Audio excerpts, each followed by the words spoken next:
The Green Revolution unfolds, Orlog is celebrated, but at the same time, he is convinced that he has only found a short-term fix. That this way of farming, which uses huge amounts of energy, water, and this uniformity, is not the permanent fix that will feed the world. We became complacent. So again, we just kept tweaking the system to produce more and more calories. And now it's catching up with us, and we realize the planet, farming is far more complex, and there are more complex interactions that we were unaware of. And what just one tiny example, in the Green Revolution wheat that Orlog helped create, there was a DNA trait, almost like a hitchhiker gene, that travelled with it, which became an entry point for a fungal disease that's now costing farmers billions of dollars a year. So again, there were fragilities, frailties in those crops that we're now only beginning to discover. Doctor's Kitchen. Recipes, health, lifestyle. Cool. Dan, I love the book. I've been going through it bit by bit. I just love like the sections of it, and like it's made for people with short attention spans like me. You just dive into like a particular topic and like, find out some interesting tidbits of information. It's brilliant. I really want to get into it, but I first want to talk a bit about your background. You just mentioned you came back from Sicily recently to visit family, right? Tell us about your heritage. Yeah, so my dad comes from the southwest of Sicily and came over to the UK when he was very young. So he grew up in that post-war era in which Sicily was extremely poor, and there were very few options but to farm, which he didn't want to do. So he left when he was about 15 or 16, ended up going through Germany, Switzerland, and followed some of the older boys who'd settled in the southwest of England, in Bristol. So when I was growing up, most of our family friends were from this same Sicilian town called Ribera. So the hairdresser I went to, the restaurants we went to, the tailor we used to visit, everyone was from this town. So when I was having my summer holidays from school, I would travel over, sometimes with family, but mostly on my own because my parents were working. So I would have this insight into these two very different cultures, 1970s and 1980s Britain, but also this Mediterranean island, which was almost like walking back 100 years as well, because there were no supermarkets. Everything was quite basic as well. But it was the first opportunity I had to walk onto a farm, and there was a completely different relationship with food as well. So we would sit around the table, and my Italian wasn't great, so I would hear these elevated, shouty voices, and it turns out they were all engaged in this really intense conversation around food. And so it was also a period in which, at a very young age, I understood that people could tell stories about food and have very strong opinions about food, and that they were engaged and interested in the history of food and the quality of food as well. So that background, that heritage has been extremely important, which is why it also features as a story in the book as well. So there's a very particular ingredient of a vanilla orange, which is low acid, high sugar, quite a sweet, refreshing fruit. And it's just an illustration, really, of the diversity of flavors and foods on the island. So I wanted to include that. And in that story, I also explained that influence the island had on me to start me off thinking about food in a completely different way. I mean, one of the things, actually, I was going to get to this a little bit later. One of the many things, I should say, that I learned from the book was about how all citrus fruit has its origins in these three varieties.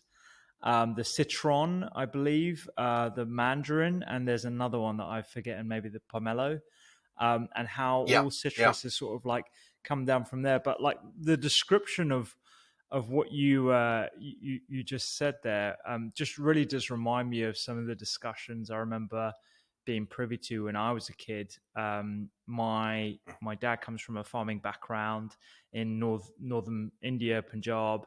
As you know, there's a rich sort of agricultural heritage there. And everything would be discussed, from the weather changes, the drought, the seeds, the variety of different crops, the politics in between farmers, like all that kind of stuff. It just, and that was sort of like instilled in me in a very early age, actually, Yeah. about the Which most of storytelling us are around now food, the politics disconnected around food. from. Yeah. Exactly. And I think if there's one sort of take home that I had, even for myself, is I'm so disconnected to food these days. I couldn't tell you any of these stories that you've written about in the book. And also that citrus story does touch on one of the big themes, one of the biggest ideas really in the book, though. So as well as that origin story of the almost like the biology of citrus, in that you've got these big genetic groups that can then they kind of interact and create these hybrids, and this infinite variation that is possible around the world as they cross-pollinate and create huge amounts of variety. They also all originate from one part of the world, which is northeastern India, Myanmar, southwestern China. It's a biodiversity hotspot.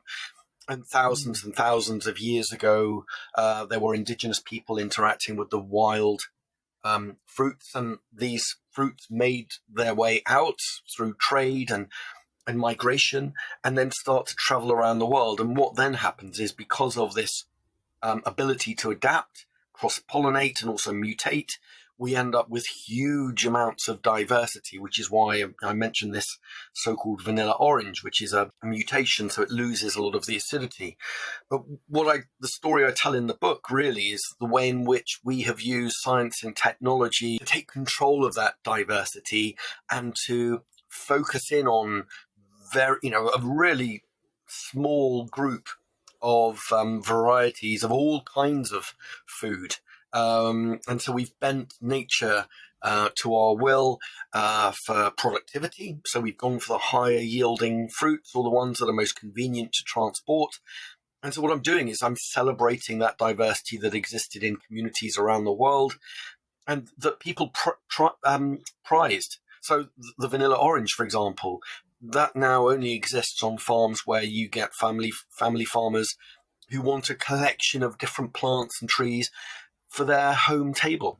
As a commercial activity, it doesn't work anymore.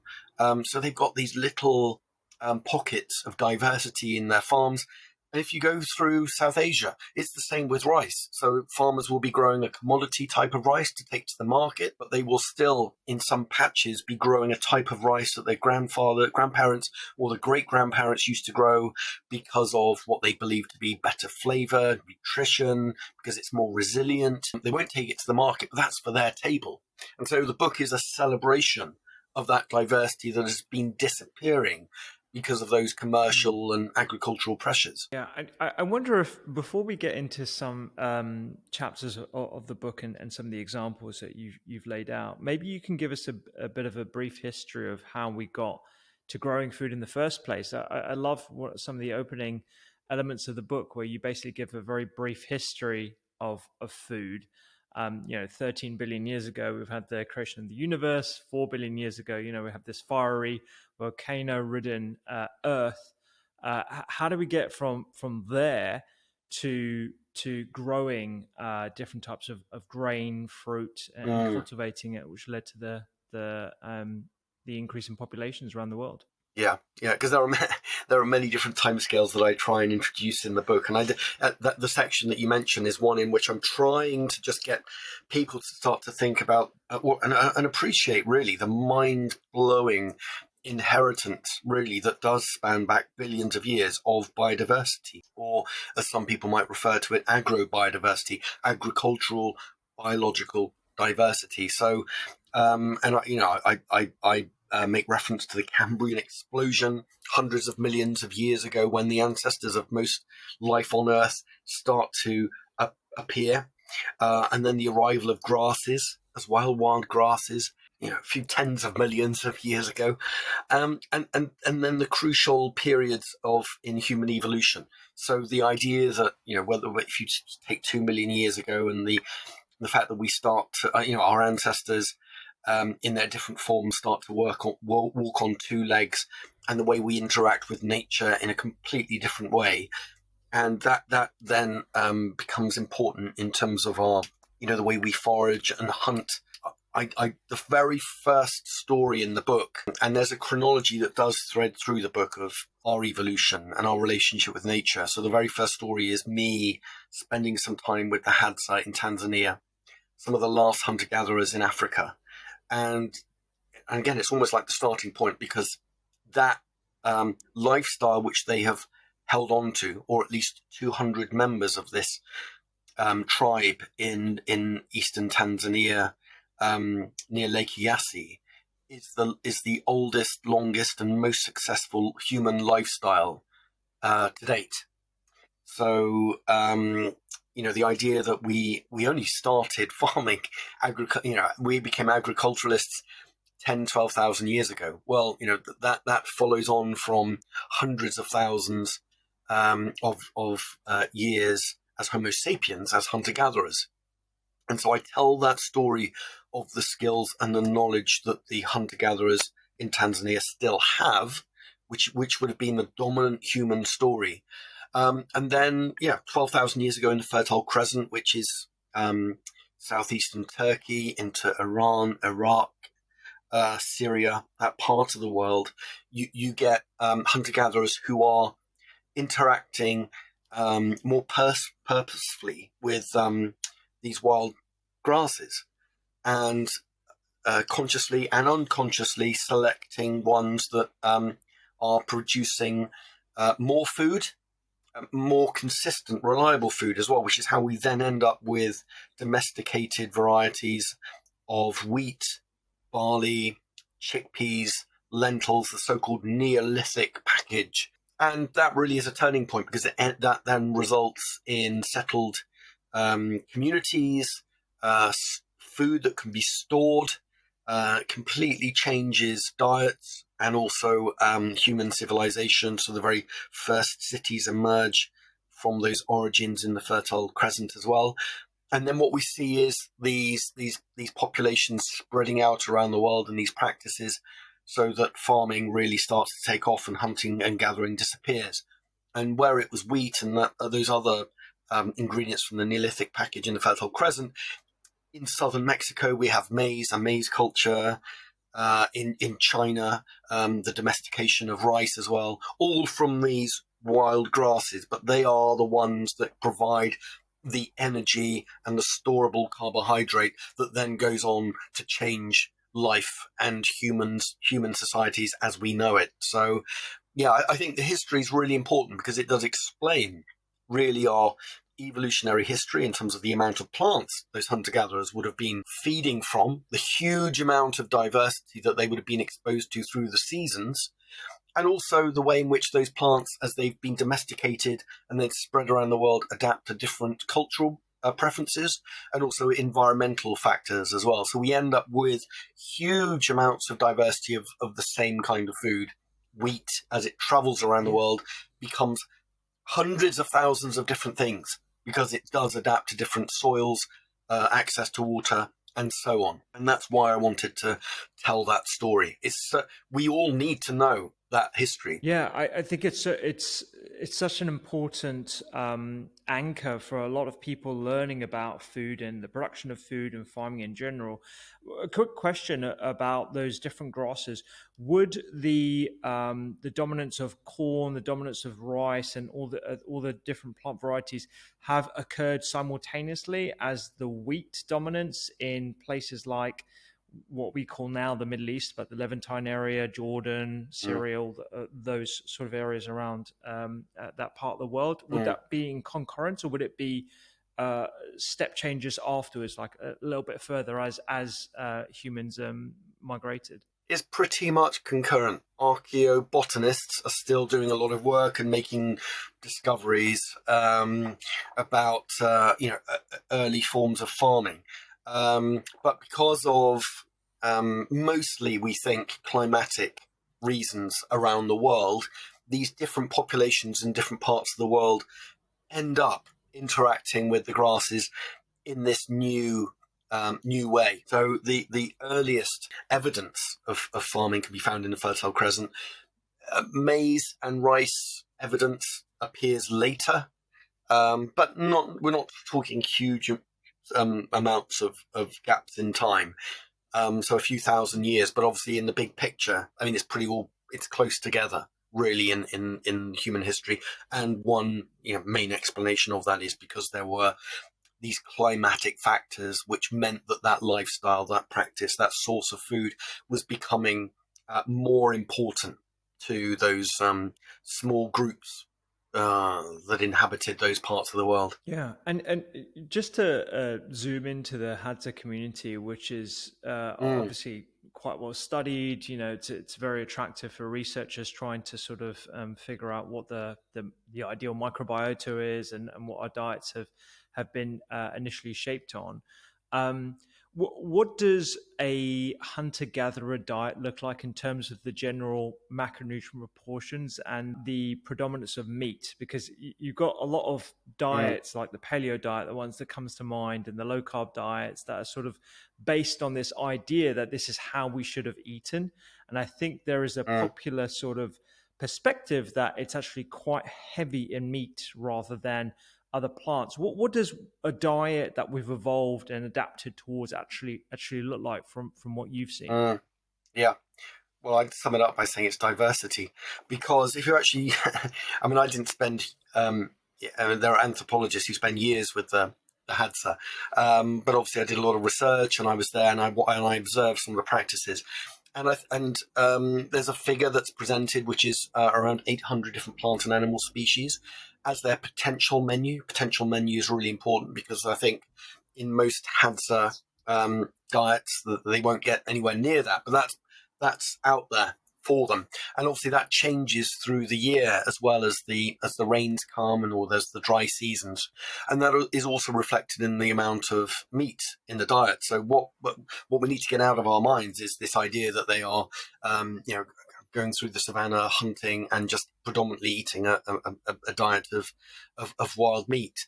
The reality is they will eat what is available at any particular time of the year. And that might result in, for example, particularly during the seasons in which the animals congregate around the water holes and that they know the animal movements are more predictable, they will get more meat and they will feast on that meat and they will share that meat. That's the other thing about that. Meat is prized.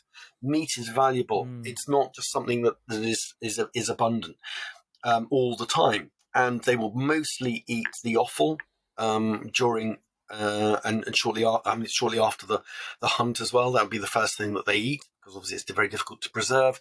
But also that is prized as well, and they will share most of what's left over in terms of the rest of the carcass.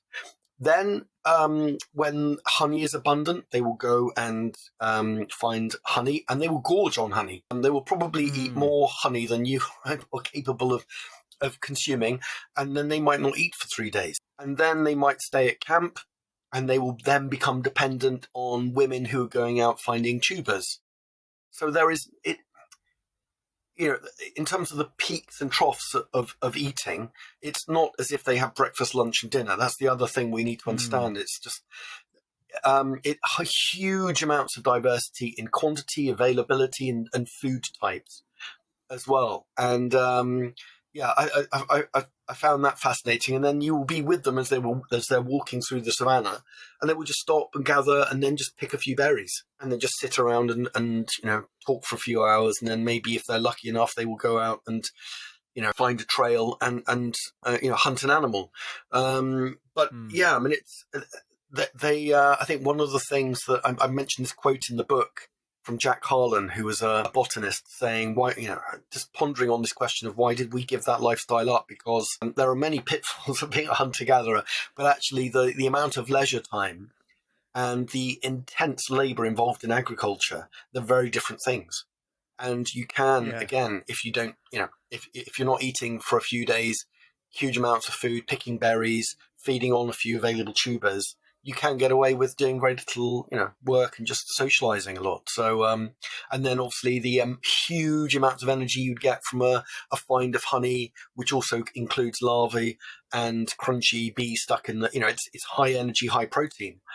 And you'd gorge on that, and that might last you for quite a good period of time. And then all around them are these baobabs as well, which they would just crunch these kind of the like the small size of small coconuts, crunch them open with their foot, and inside you've got this flesh, which it's like tasting a vitamin C tablet. And again, lots of fiber, energy, and nutrients in there as well. So yeah, it's fascinating, and actually, I think it does make you think about how adaptable we are, and how our habit of these 3 meals a day, and expecting that we, saying that we should be eating 2,000 calories plus or whatever, they dispel all of that completely by these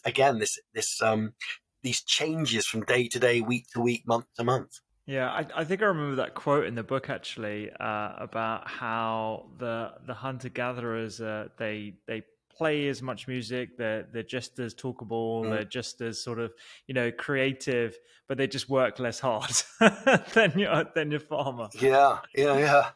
Well, to tend to, and actually that's playing out in real time. So again, this did play out 10, 12,000 years ago, or over thousands of years ago, and part of the story of the Hadza is that that world is encroaching on their wilderness, and there are farmers who are struggling with climate extremes on the periphery of so-called Hadza land, who are coming in with their cattle, trying to plant maize in places where it's not really suitable. But it's almost as if these two worlds are colliding now, and what and the Hadza are bemused, thinking, why is it you would have to work this field hour after hour, day after day, and the risk of whether you will get a harvest when, again, they have this abundance, or they have had this abundance around them. Yeah. It sounds like they live quite an intuitive lifestyle where they just sit down, they eat, they go on a trail. It's sort of like they're being guided by their senses and sort of the environment around them, which is very, very novel and compared to how we're living our lives today. And millions of years of evolution and skills and knowledge passed on from generation to generation, to the point where a Hadza child of 3 or 5 will know much more than we will about how to survive, and about wild animal behavior, about different plant species. They are experts in biodiversity, and I don't want to present it as some kind of idyllic lifestyle. They don't have access to healthcare. Fall off a tree as you're hunting for honey. The risk of serious injury and death is very high. But what they don't suffer from is food-related illnesses, diseases, diabetes, heart disease, obesity, and so on. So this is why I'm saying we need to think like a Hadza. We will never be able to live that lifestyle, or perhaps we wouldn't even want to.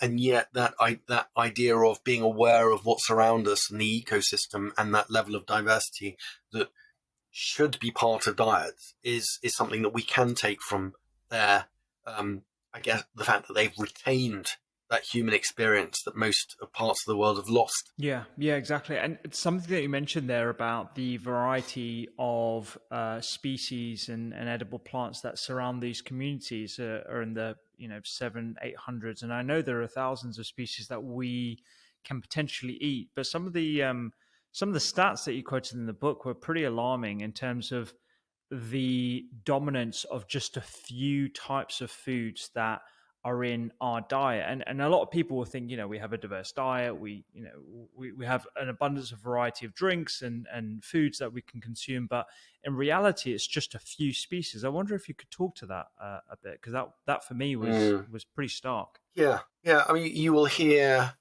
various figures hovering around 6,000 to 7,000 identifiable plant species, from the likes of the UN Food and Agriculture Organization, that in human history have fed populations.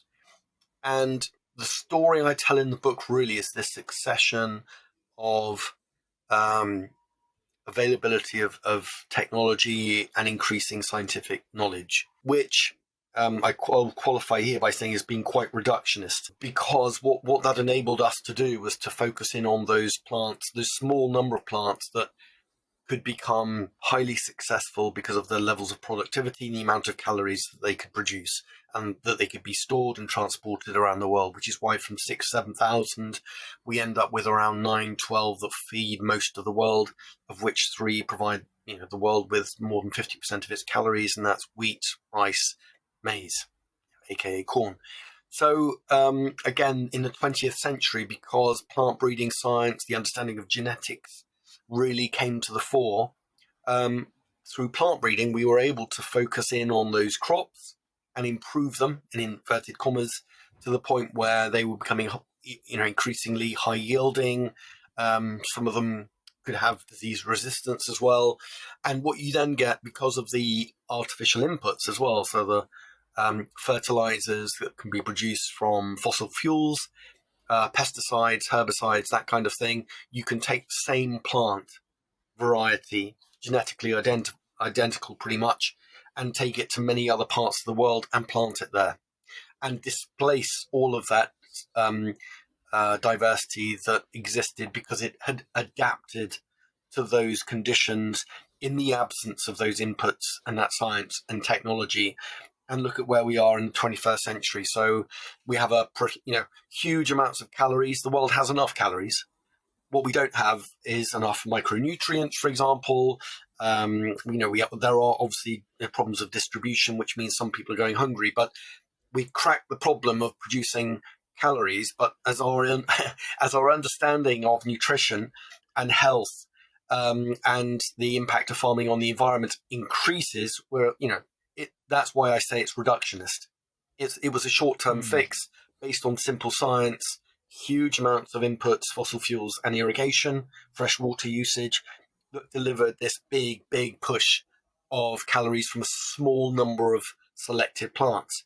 And I argue in the book, we need to go back in terms of that story and use the very latest science and technology to embrace a lot of that diversity that did exist, that had been kept and retained by farmers around the world, of those plants that were adapted to all kinds of different conditions, some of which we now need because, drought resistance, for example, resistance to pests and diseases, and bring it back for our health and bring it back for the planet's health. Yeah, there isn't a plant that I think tells the story of what you've just described there better than the soybean, because it seems as if it's gone through that whole trajectory of what you've just described. You've got this fantastic crop. It's turned into tofu thousands of years ago. Its heritage is incredible. It's a beautiful product from the point of view of the composition, its micronutrients, and then it's taken over to the States, and a whole bunch of other things are sort of are done to it, and then it's become this sort of poster child for a product that this is not what we should be doing with ingredients. I wonder if you could tell us that story of the O-Higu soy of Okinawa, because I think that really hit home for me.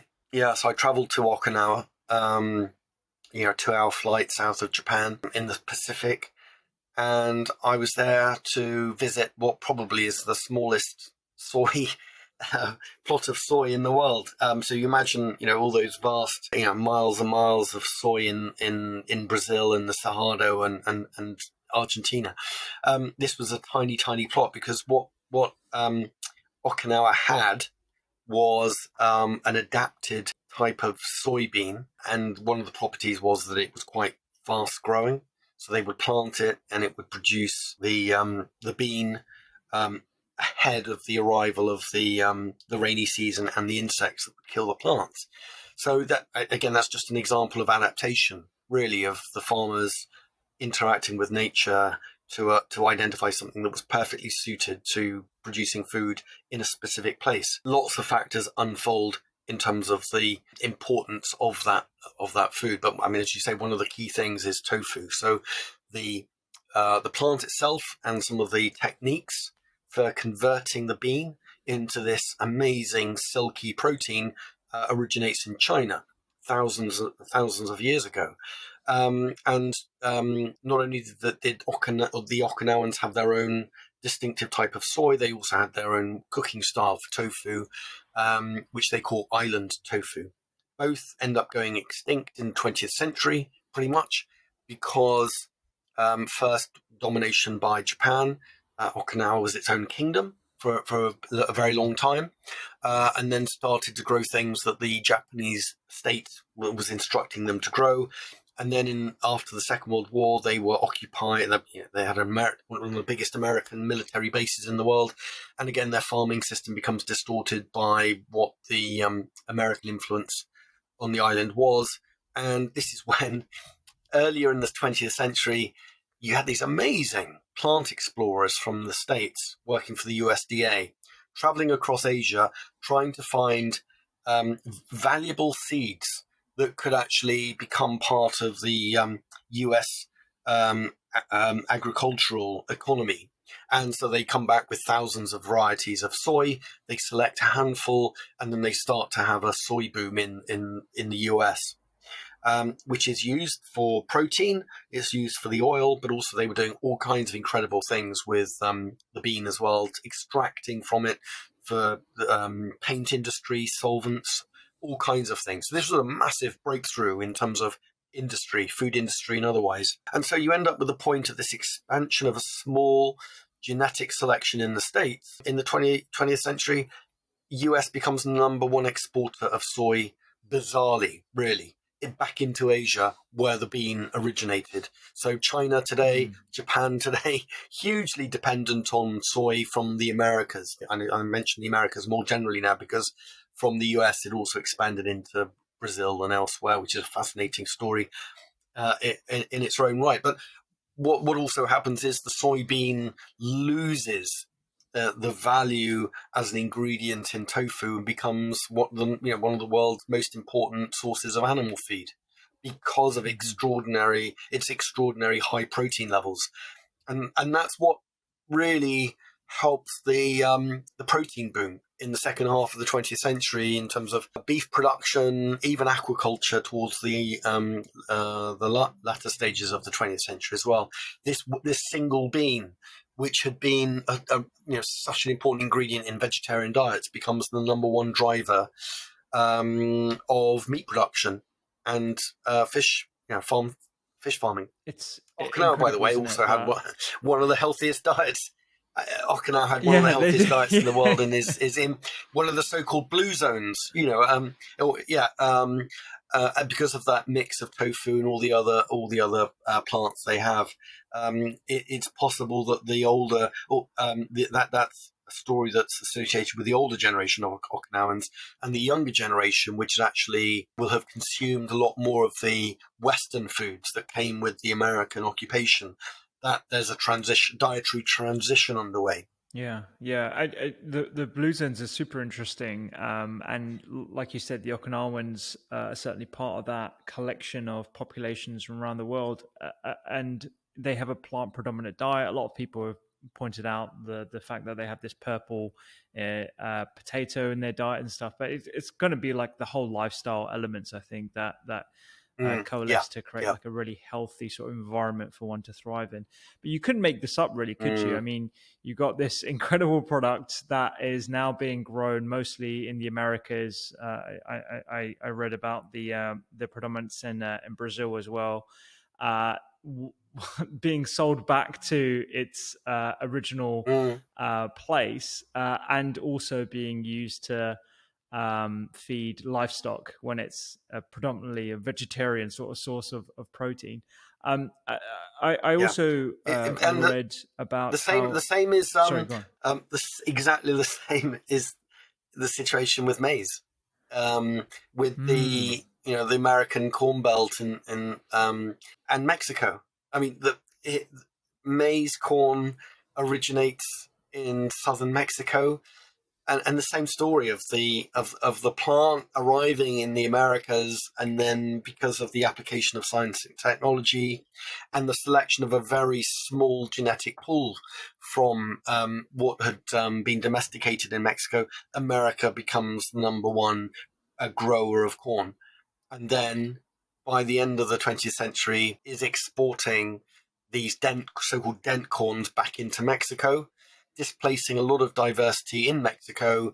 And because of the type of corn it is, it's being converted into the likes of fructose corn syrup and ending up in soft drinks. And Mexico becomes one of the most obese populations on the planet. Yeah, it's horrible to think about it, and also I remember reading in the book about the introduction of weed killers like glyphosate. I think a lot of people hopefully are aware of the issues around glyphosate and Roundup, as it's known, Roundup Ready soy, and the loss of the soy being GM modified. I think it's 90% of all soy in the US is genetically modified.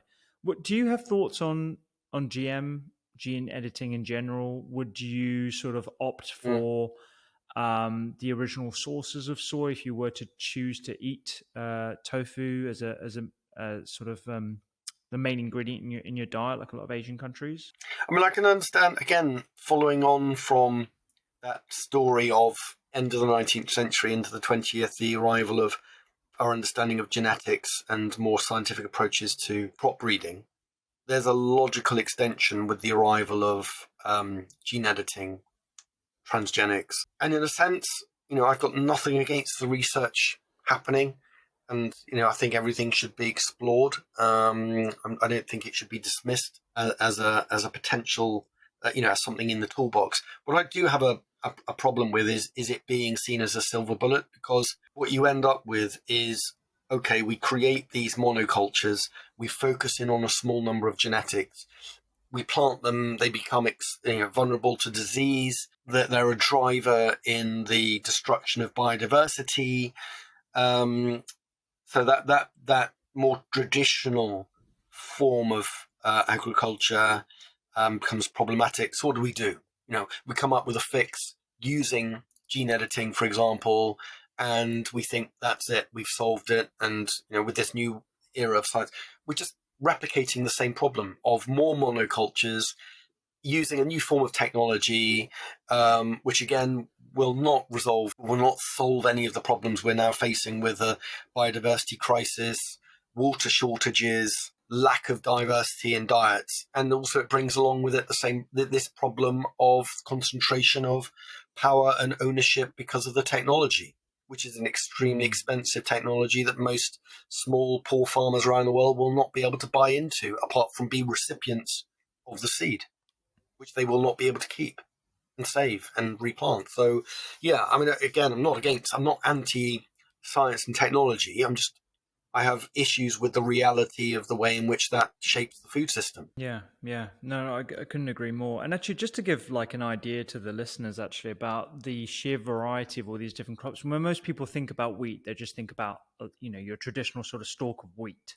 But Arthur Watkins, who you reference in the book, he's collected thousands of different types of wheat in post-World War One to sort of study and maintain sort of oversight of what is happening to that area of research. I understand that there are a few people looking at the adaptive mechanisms within traditional wheats and sort of artificially putting those into new wheat to sort of, again, to your point, potentially creating issues in the future. Yeah, I mean, this is why it's so fascinating, because there is so much happening, and there are so many reasons that this needs to be an area of research, and it really is. And governments and scientists are really engaged with this now because we are facing serious problems. But yeah, Arthur Watkins, and also just before him, the Russian botanist Nikolai Vavilov were traveling across. Well, Vavilov was traveling across continents to find seeds, to save seeds, collect seeds, put them in seed banks, because of the problems that we now are faced with, drought, disease, etc. He realized that crop diversity was going to be a crucial asset in the future of humanity. And Arthur Watkins was a fascinating character because he had fought in the First World War, had seen in France huge amount of diversity in the farmers' fields, and became obsessed with wheat. And when he came back to the the UK and was based in Cambridge University, used the civil service network of the British Empire really to send people out into markets and farmers' fields and post him, examples of different types of wheat, which is a collection that's now being used by researchers today, looking for traits that we'll need to combat diseases and pests. Just to give an illustration of what we mean by this wheat diversity. So if you're a farmer today in Britain and you want to grow a field of wheat, there is a recommended list that has been legally approved that you will be given. This might consist of around 10 different varieties of wheat, all of which are pretty genetically identical because they are the product of this post-war innovation in farming, which goes by the name of the Green Revolution. So incredibly uniform genetically. But if you go into the Arctic Circle and down a tunnel into a seed vault called Svalbard, which is the backup, or some people call it the Doomsday Vault, because that's where a lot of the genetic diversity of farming, saved from thousands of years of all these different experiments that unfolded around the world. They have more than 200,000 unique accessions or samples of wheat collected from different parts of the world. So just think about that selection of 10 that a farmer will get, all genetically pretty much identical because they're modern wheats from a system, and thousands of years of adaptation stored inside this seed vault in the Arctic Circle. And they look different, they're different heights, different colors, grains look different. If you cooked with them, if you milled them and cooked with them, they taste different textures. That huge amount of diversity is something that has disappeared so quickly. And, in a sense, that's the asset. That's the real, the really valuable inheritance that I wanted to write the book for, to actually say this diversity existed. We thought we were doing the right thing by, coming up with these improved varieties and selecting and spreading them around the world. And what a mistake, I argue. What a mistake in terms of the vulnerability, the fragility in food security, but also what cultural vandalism, really, of all that adaptation and the cultural preferences, generations and generations of farmers and cooks that influence the selection and the diversity of those wheats, and just apply this to every other crop you can imagine, from maize to lentils to all kinds of different legumes. It's the same story across the board. And just on that point, Rupi, they mentioned about where are we today? So now we have this frenzied activity of scientists now looking back at these collections to try and identify what are those valuable traits that have been lost from the modern varieties that we no doubt need, because what we're finding is climate extremes are impacting on these modern wheats that are like Formula One cars of farming. When everything is perfect, they will be amazing. When things start to go wrong in terms of climate extremes, water shortages, the arrival of pests, it all goes wrong. And that's what this genetic diversity gives us. So in a field of traditional wheat, it isn't just it's an older variety. It's actually a population of varieties of huge diversity that throws something at it in one season. Not all of it will survive, but some of it will, because of the genetic diversity. And again, that's the safety net we've lost in ramping up yield and focusing on these Formula One type crops. Yeah, and I believe the person who's credited with the Green Revolution, I believe it was Borlaug. Was he an American gentleman? He actually warned against this, didn't he? He sort of like raised the alarm bell early on and said, we can't rely on monoculture. Yeah. Well, again, it's this idea of here we are with we have these toys of the science and technology, and the discovery of genetics at the beginning of the 20th century. And there Borlaug is, this amazing plant breeder. And he's in Mexico. There are American foundations who are providing funding and support to try and fulfill his ambition, which was to try and make life easier for the Mexican farmers. They were struggling with crop diseases. The yields weren't great, he believed. And so he embarked on this mission to try and improve the crop. And he did this by using diversity. So he took Mexican wheat, he took a Japanese dwarf type of wheat as well, and did this amazing job of creating a new type of wheat, which was short dwarfed, which means that it could take up the new generation of artificial fertilizers without falling over. So, and they grew very quickly and produced huge amounts of grain, and so successful that Borlaug's wheat by the 1960s were spreading around the world, from Mexico into India, Pakistan, Afghanistan, and then all around the wheat growing world, really. So he was successful. He won the Nobel Prize in 1970, and he was motivated. I genuinely think he was motivated to feed the world, or attempt to feed the world, because there were concerns over famine in South Asia in the 50s and 60s, and India wasn't self-sufficient. A lot of people who criticized the Green Revolution would cite, the political, economic, global factors that influenced the food system at the time, that it wasn't just about crop genetics. However, the Green Revolution unfolds, Borlaug is celebrated, but at the same time, he is convinced that he has only found a short-term fix. That this way of farming, which uses huge amounts of energy, water, and this uniformity, it's not the permanent fix that will feed the world.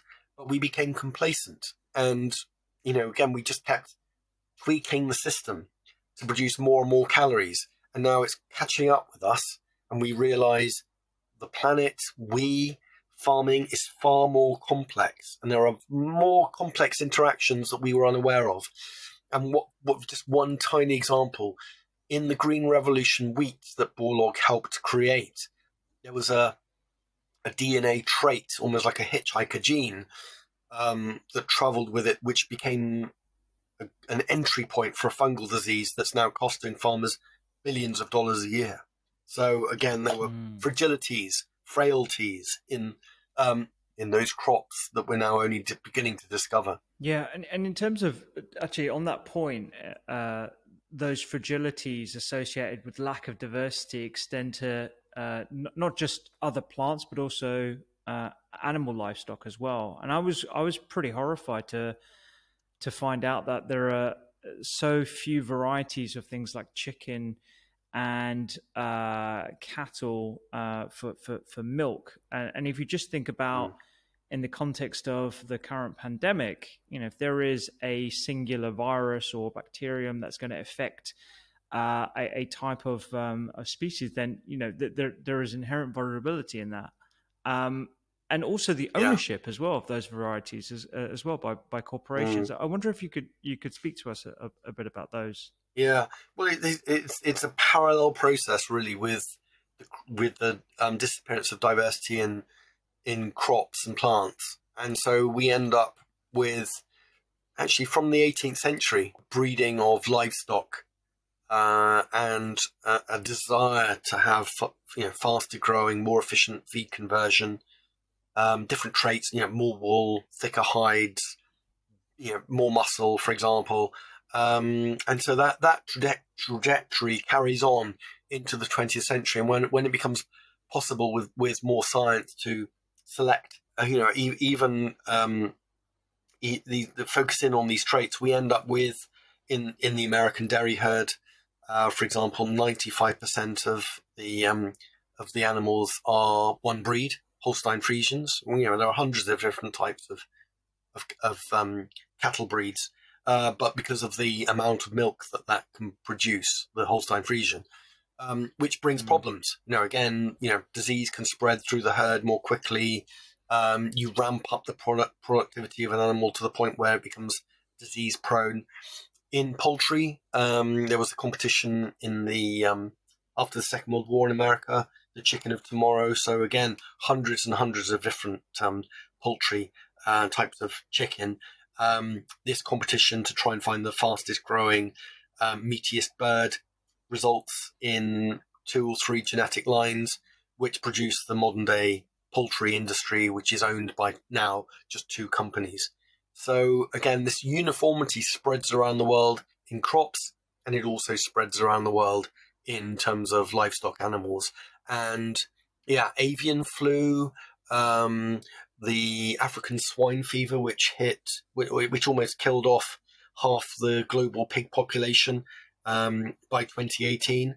A lot of scientists are concerned that genetic uniformity is something that we've lost that could have slowed down or prevented a lot of the spread of those diseases, even if it's just the case that the types of breeds we've created enables intensive production. So, hundreds and hundreds, if not thousands of animals in one location because of the genetics of the animal enable them to live in close proximity for short periods of time because they can be grown so quickly. So it might not be directly to do with the genetic uniformity, but the genetic uniformity enables the conditions to be created in which disease can spread. Yeah. And this uniformity extends to sea life as well. I remember reading about salmon and it being a special kind of fish. I mean, it's pretty ubiquitous. I can go to the local Tesco's or Sainsbury's now. I could pick up smoked salmon, I could pick up fresh salmon, all the different fillets. But you argue that it's unlikely that we'll ever get to see, let alone taste, proper wild salmon. Is that right? Yeah, well, when I was growing up, I mean, what salmon of all kinds, it was an extremely rare source of food. But in the and across the river systems of the North Atlantic, thousands of different rivers would be genetic diversity. So each salmon would leave its river, change its body to become seagoing, feed in the North Atlantic for a couple of years, and then return to its place of birth to spawn.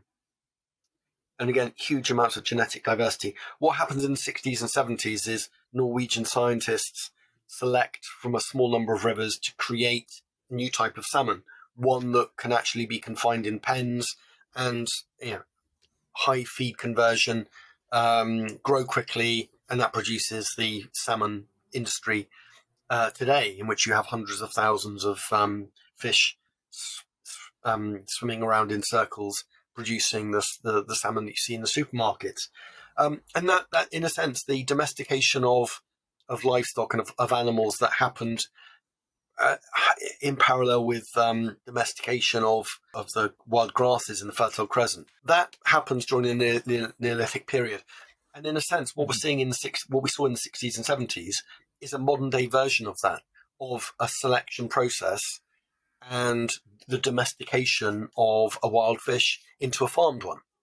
And it could be that that's also contributing to the really scary decline in the wild Atlantic salmon population. So we now realise that they're leaving the rivers, but they're not coming back to spawn. And in some river systems, it's likely they will become extinct. And it's now illegal to fish them in most river systems and out at sea because they are now on the brink. But it could be that the farmed salmon are adding to the problems and the pressures on the wild population. So lice, for example, build up in the pens on the west coast of Scotland or around Norway and can find their way into the wild population and weaken the wild population. And likewise, there are many escapes from pens, and so that the genetics of the farm salmon, which isn't suited to an existence in the wild, when these pens break and thousands of fish escape, it could be that their genetics also find their way into some of the wild salmon populations and weaken them as well. So that combined with, climate change, changing the way in which, acidification of the oceans, the feed for the wild salmon is changing as well as fish populations move towards warmer or colder waters.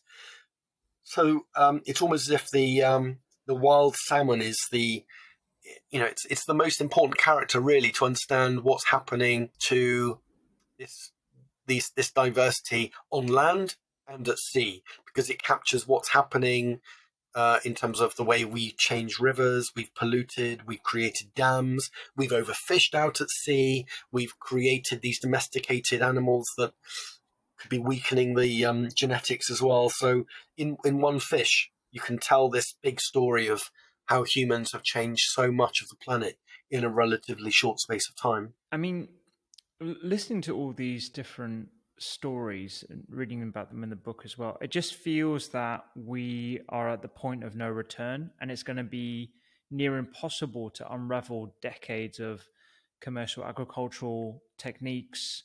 And if there's anything that, even during the pandemic, that it's taught us, is that politics, governments are tied by the economic reasons to make any changes, and it seems that bringing us backwards, almost not backwards in terms of the environmental sense, but certainly backwards in terms of an economic output sense, is going to be a hard pill to swallow and almost impossible, I would say. What are your thoughts on actually changing practices that lead to more diversity, reduces reliance on monoculture? Is this actually feasible? Well, I am hopeful, and I think there's a lot of optimism threading through the book because of the numbers of people I profile who are making a difference in saving a lot of the foods from extinction.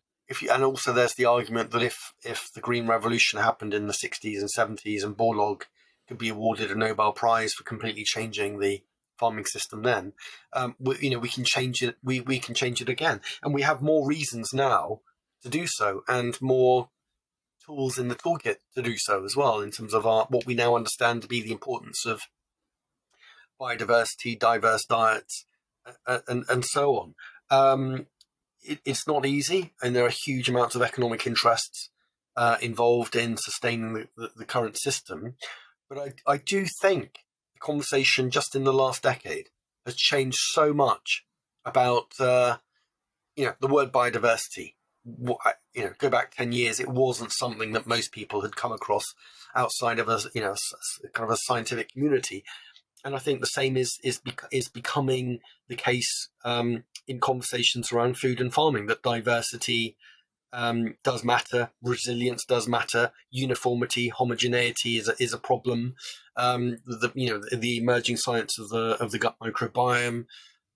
There is so much evidence building up that that we need another paradigm shift, really, in the way we think about food and farming. So all the reasons are there. How that happens, I'm not sure. I mean, we're seeing so much turbulence globally at the moment, particularly in food production. What with the Ukraine coming out of COVID, the disruptions of COVID and the economic recovery following on from that, food prices, energy instability. In a sense, that could accelerate the transition towards introducing more diversity, becoming less dependent on a small number of regions around the world for most of our food, because of what we've learned about Ukraine, Russia, the Black Sea region. When, as I mentioned before, when things are working well, fine, and huge amounts of abundance can be produced. When things break in that system, it's disastrous, and which is why we've seen so many concerns expressed from the likes of the World Food Programme about people, in parts of the world, experiencing famine because of how integrated this whole system has become. So, and obviously, climate change, frosts in Brazil recently impacting on coffee harvests, drought across Europe, record-breaking temperatures in India. This idea that we can plant wheat everywhere of the same kind and kind of create conditions where we can override these climate extremes is unrealistic, which is why actually next year, after lobbying from the Indian government, 2023 will be the UN year of millets. Millets were a really important crop in India pre-Green Revolution. Tiny, tiny grains, huge amounts of genetic diversity. When it comes to water usage, impact on soil, nutrition, it's win-win-win. But what happened is that huge amounts of millets disappeared from India and were replaced by the expansion of rice cultivation, Green Revolution rice, and the Green Revolution wheat as well. Recognition now by the Indian government that millets, a more traditional crop that disappeared, with the backing of the UN, I think that's really significant, that it's saying this diversity matters, these traditional foods are part of the future. Yeah. And as a consumer, what can we do? I mean, there is a predominant sort of message out there that I think it's becoming more pervasive, that just go vegan or just go 100% plant-based and you'll fix the world's problems, which I personally think is a quite simplistic view of the world. What are tangible things that us as consumers can do on a day-to-day basis when it comes to choosing our food, or lobbying governments, electing officials? Like what can we do today to improve the environment that our children will inherit? Well, firstly, know the story. So as I mentioned at the beginning, I think all of this matters. Knowing the history, understanding why diversity matters. I'm not just saying buy the book, but I'm just saying find a way of understanding this story, because it really does matter. It will inform how you see the world and your understanding of food. In the words of Slow Food, become a co-producer. Try and get as close as you can to the source of your food. I mentioned there's a story in the book, a rice farmer I visit near Chengdu in southwestern China, who is saving this rare variety of nutritious rice in the middle of nowhere. And there's a guy in his 70s, and I'm thinking, how on earth is he making any money? How is he getting his rice to market? Takes out his phone, and he shows me this app, WeChat. It's a bit like eBay, a bit like, it's a bit like Amazon or whatever. And he's selling his rice to people in Beijing and other cities. Technology is actually enabling us as consumers to engage with primary producers, farmers, or whatever, and we can support them and help save this diversity directly. And we have the most selfish of reasons to do so, because, again, this idea of the gut microbiome, think about the Hadza, the amount of diversity in human evolution. The evidence does point to the fact that the more diverse your diet is, the greater the diversity in your gut microbiome, more beneficial that is thought to be for your physical and mental health. And Professor Tim Spector, who also, like me, spent time with the Hadza and looked at their, the impact of their diets on their gut microbiomes. His data is showing that people who had fewer complications with COVID had greater diversity of plants in their diet. But I don't think it is about going plant-based or vegan. I think it's having that more holistic approach to food, because my own view is that livestock have played an incredibly important role in farming and shaping landscapes for thousands of years. In terms of a fertility cycle, we shouldn't be eating huge amounts of meat, but actually part of that mixed farming system is incredibly important to the planet and to us if done in the right way. Whereas I think a lot of the new science to create another generation of protein foods, kind of the meat substitutes, I'm not convinced that the complexity of nutrients, micronutrients in the plants and the meats that we have been eating for thousands of years can be replicated. I just don't think we are.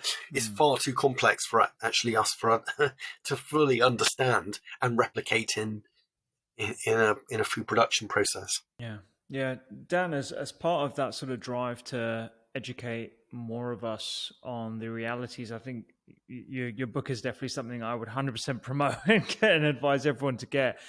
I've got a couple of ideas for you to sort of spread this message. So first of all, I hope you've already thought about it. You might already be in the throes of it, but have you thought about making this into a Netflix documentary? I have, and somebody's approached me and said likewise. I think with these things, I know the failure, the rate of pickup is extremely rare for these things to happen. I do think.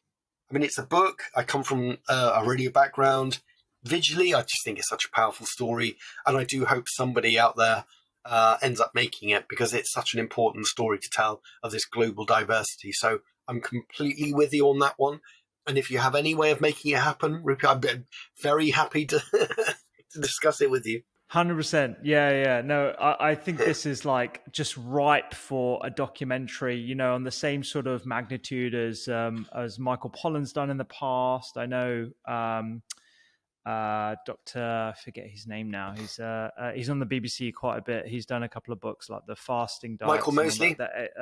Michael Mosley, yeah. So he's done some interesting documentaries as well on the BBC. But I just see it because you've it's almost like you've written the script for a documentary already in the way you structured the book. You've done cereal, you've done wild food, you've done, and I just imagine like it would be so fun to visit all these different tribes, visit different scientists, botanists. It really would.